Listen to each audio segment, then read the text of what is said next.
నమస్తే, welcome to our channel. ప్రస్తుతం మనతో పాటు ఉన్నారు ఆక్యుపెంచరిస్ట్ జనార్దన్ చారి గారు. సార్తో మాట్లాడి ఈరోజు హెల్త్ గురించి మరికొన్ని అప్డేట్స్ అడిగి తెలుసుకుందాం. నమస్తే సార్. నమస్తే అమ్మా. సార్, చాలా వరకు వెయిట్ లాస్ లో కూడా ఏమైనా ఆక్యుపెంచర్ లో మంచి ట్రీట్మెంట్ ఉందా? ఏమైనా ప్రెషర్ పాయింట్స్ ని యూజ్ చేసి వెయిట్ తగ్గొచ్చా అని? Is it possible sir?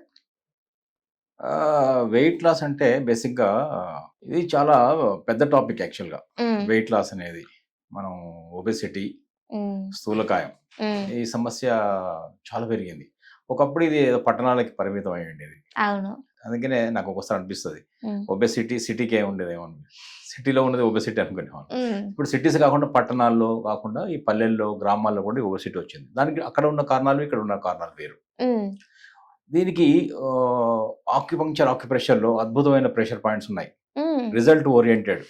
మనం ఈరోజు ప్రేక్షకులు వాళ్ళే వాళ్ళ ఇంటి దగ్గర వాళ్ళ పిల్లలకు కానీ వాళ్ళ బంధువులకు కానీ అన్న చెల్లెలు అక్క తమ్ముడు అలా ఎవరికి వాళ్ళు హెల్ప్ చేసుకుంటూ లేదా వాళ్ళు చేసుకునే విధంగా మనం ప్రెషర్ పాయింట్ చెప్దాం.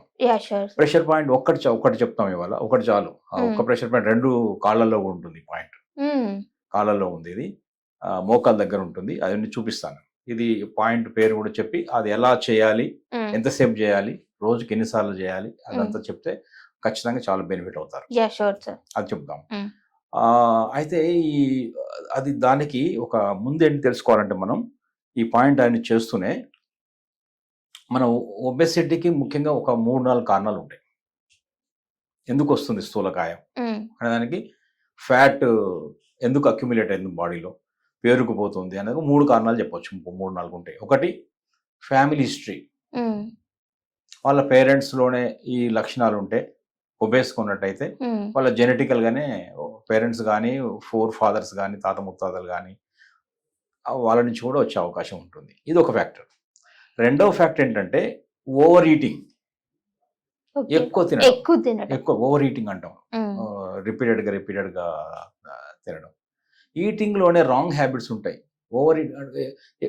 ఎక్కువ తినడం, క్వాంటిటీ ఎక్కువ తినడం కాకుండా wrong way of eating.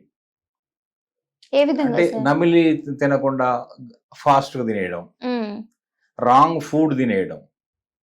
Food లో కూడా చాలా ఉన్నాయిగా, ఫాస్ట్ ఫుడ్స్ ఉన్నాయి, జంక్ ఫుడ్స్ ఉన్నాయి, ఆయిల్ ఫుడ్స్ ఉన్నాయి, రకరకాల గ్రీజీ ఫుడ్స్ ఉన్నాయి, మైదా లాంటివి ఉన్నాయి, బేకరీ ఫుడ్స్. ఇవన్నీ కూడా రాంగ్ ఫుడ్స్, యాక్చువల్ మనకు సూటబుల్ కాదు.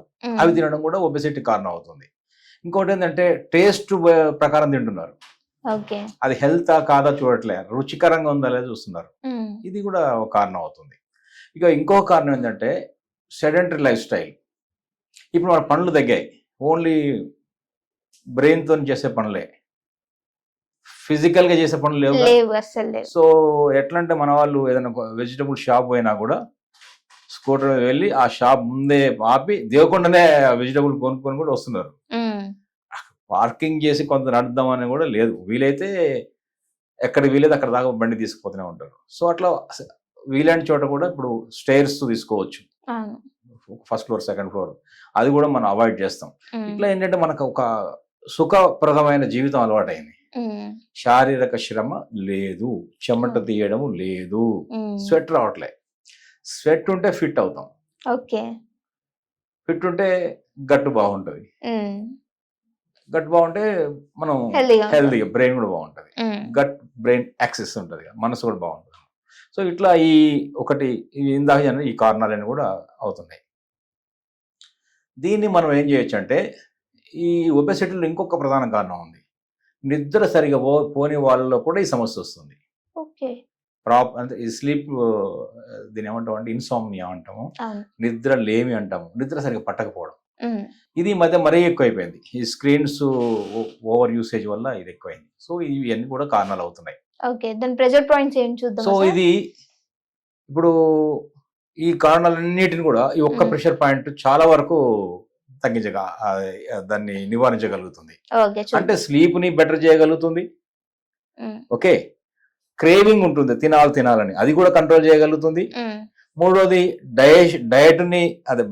డైజెషన్ ని పెంచగలుగుతుంది. సైకలాజికల్ గా మనకు ప్రశాంతత తీసుకురాగలుగుతుంది, మానసికంగా కూడా మంచి ప్రశాంతత తీసుకురా, ఇవన్నీ చేయగలుగుతుంది ఈ పాయింట్. ఆ పాయింట్ ఏంటంటే ఇక్కడ చూడండి, స్ప్లీన్ మెరిడియన్ లో ఉంది. ఇక్కడ కనిపిస్తుంది కదా మీకు, spleen meridian. Okay.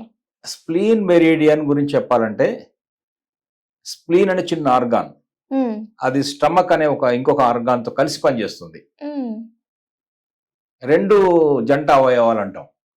Acupuncture, acupressure లో, ట్రెడిషనల్ చైనీస్ మెడిసిన్ లో రెండు ఆర్గాన్స్ కలిసి ఉంటాయి. ఏది ఒకటి ఉండదు, రెండే ఉంటాయి. భలే అద్భుతమైన అద్వైత సిద్ధాంతం లాగా ఉంటుంది ఇది. అద్వైతం అంటాం కదా. సో స్ప్లీన్ ఇది డైజెషన్ కి రెస్పాన్సిబుల్ అవుతుంది. ఇంకా చాలా దానికి జాబ్స్ ఉన్నాయి, ఒక జాబే కాదు, చాలా దానికి అనేక రకాల జాబ్స్ చేస్తుంది బాడీలో. స్ప్లీన్ చాలా చాలా బెటర్ ఆర్గాన్, ఉపయోగపడుతుంది. చాలా బ్లడ్ తయారీలో, రక్తం తయారీలో ఉపయోగపడుతుంది.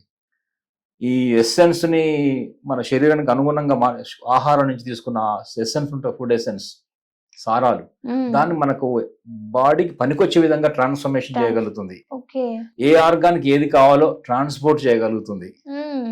డైజెషన్ లో ఉపయోగపడుతుంది. అన్నిటికన్నా ముఖ్యంగా మనం తేలిగ్గా హాయిగా ఉండడం పనికొస్తుంది. అంటే మన ఎనర్జీని ఇలా పైకి పంపు చేయగలుగుతుంది. అది అప్వర్డ్ మూమెంట్.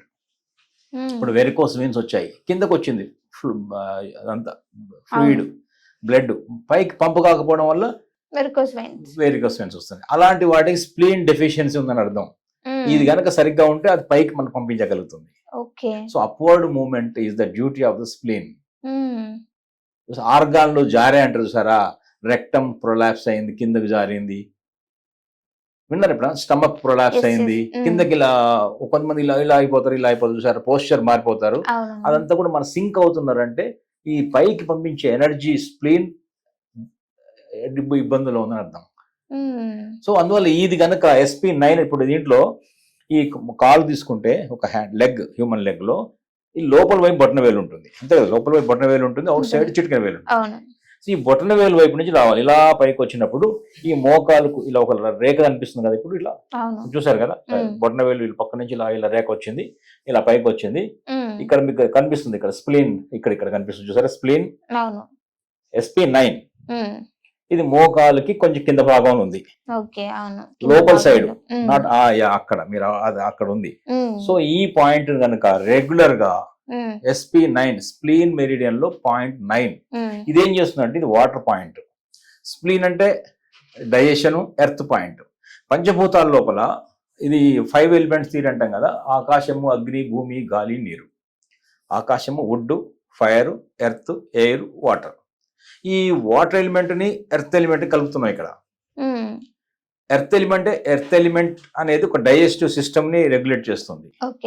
వాటర్ ఎలిమెంట్ ఏం చేస్తుంది, చాలా చాలా డ్యూటీలు చేస్తుంది. ఈ ఎర్త్ అండ్ వాటర్ ఇలా కలిసినప్పుడు ఏమవుతుందంటే, ఈ వాటర్లో ఒక నదీ ప్రవాహం లాగా ఈ వాటర్ మెటబాలిజం అనేది స్టార్ట్ అవుతుంది. సో అప్పుడు ఏంటంటే స్టోరేజ్ ఉండదు, కఫం తయారు కాదు, ఫ్లేమ్ తయారు కాదు, డైజెషన్ బాగుంటుంది, వేస్ట్ అంతా కూడా బయటికి ప్రాపర్ గా పోతుంటాయి, నిద్ర వస్తుంది. ఇవన్నీ కూడా ఒబెసిటీని తగ్గించే కార్యక్రమాలే. సో అందువల్ల SP9 అనే పాయింట్ ఉపయోగపడుతుంది. ఇది ఇందాక చూపించాను, ఎగ్జాక్ట్ గా ఈ మోకాలు కింద భాగంలో ఉంటుంది. గూగుల్ చేసి చూడొచ్చు. ఏదైనా ఉంటే ఎవరికైనా చూపిద్దాం, ప్రాక్టికల్ కూడా ఎవరైనా చూపిద్దాం, అదొకటి చేద్దాము. ఆ పాయింట్ మనం ఎలా చేయొచ్చు అంటే, రోజుకు 2 సార్లు చేయొచ్చు.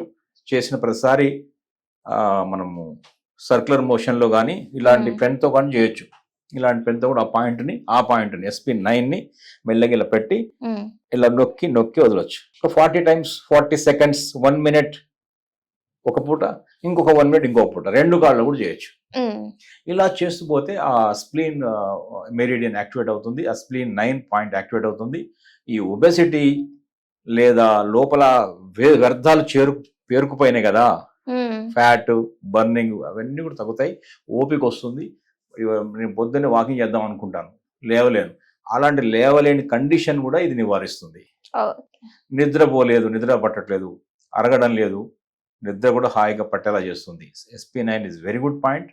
అది మనం ఎంపెరికల్ గా చాలా మందికి వాడి చూసాము, మంచి సక్సెస్ రేట్ ఉంది. ఈ పాయింట్ వాడొచ్చు.